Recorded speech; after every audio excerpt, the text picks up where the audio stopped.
Hello everyone, welcome to GeForce. I'm Julian, this is Dwight from GeForce Garage, and Evan, who always seems to follow me around. Always. It's been a crazy year for us here at the channel. So looking back, I just think we should cover maybe our favorite moments that happened over the course of the year.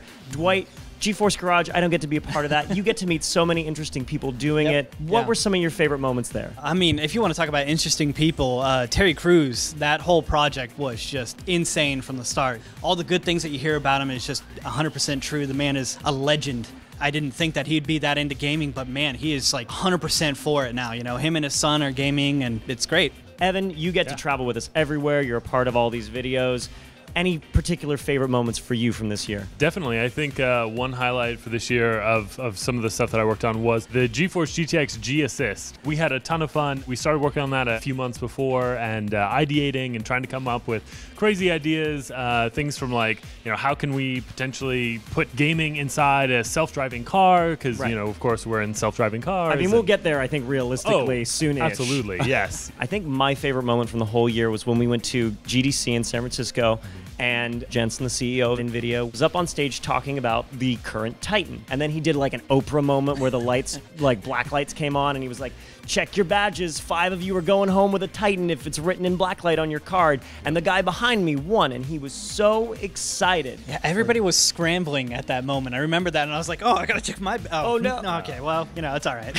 But you get to build some of the craziest PCs here. Did you have a particular favorite build using some of this new stuff? Oh, yeah. We did a small series on a budget-friendly build, and then like a mid-tier, and then the top tier, which was our RGB build with the 1080 Ti. I was super excited going into it because we were using the Ryzen chip, which no one expected us to use. It just made sense, you know? It's the best price to performance on it, and it made the build that much better. Yeah. You guys, this makes me feel all warm and fuzzy bringing the PC gamers together. Yeah. It's a celebration of the gaming community, you know? Absolutely. Yeah. Speaking of working with people that you might not associate with NVIDIA, we're also working with making games playable on Macs now too, right? Yeah. Yes, yeah, that's right. GeForce Now on Mac, we announced at CES this last year, and like the kind of betas rolled out, and it's amazing to be able to play GTX 1080 powered games in the cloud on this like super thin Mac. That's awesome. It's incredible. Yeah. The future. Yeah. Of course, the only reason we're really here is because of games. And this year was a crazy year for games. It's hard to pick any real favorites, but Evan, I'm going to try and make you. Do you have any standout games for you this year? My personal favorite game was probably The Legend of Zelda Breath of the Wild,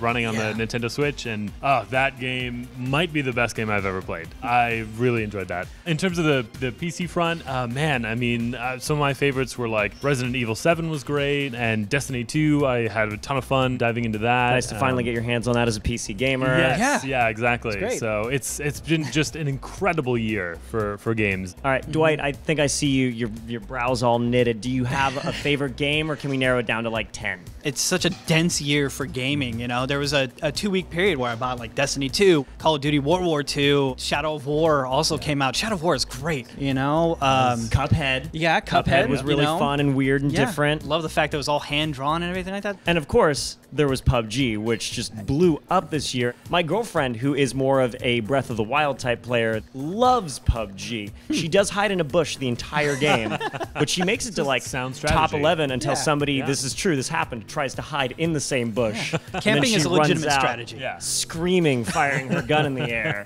But absolutely one of my favorite games. We got to see a ton of them announced at E3. Evan, you were there. We were there, of course. What was NVIDIA bringing to E3 that still sticks in your memory at the end of the year? Destiny 2 was kind of our core E3 game, but there were a ton of great games at E3 and a ton of partners that we had announcing awesome stuff, and some great PC exclusives that were shown off at like the PC Gaming Show. And it's where we unboxed the G Assist thumbstick. Yes. You guys made that a reality. Yes, due to overwhelming demand of, holy crap, give me this Give me a USB 1080 drive. as a USB. I need that.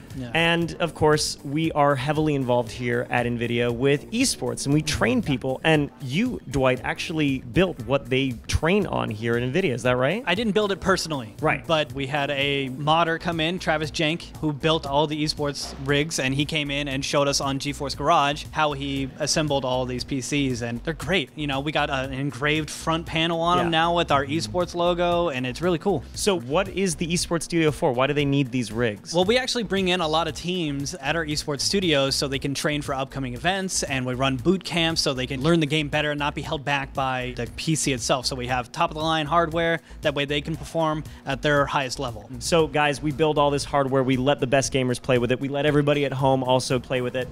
Favorite hardware from the year? Favorite technology? Okay, I'll jump in. you take this My easy favorite, Max-Q technology and laptops. So we actually did an unboxing, the Asus Zephyrus laptop, one of the first Max-Q laptops. It's like less than 20 millimeters thin, but still packs a What is that in a real full-fat- measurement? How many inches is It's that?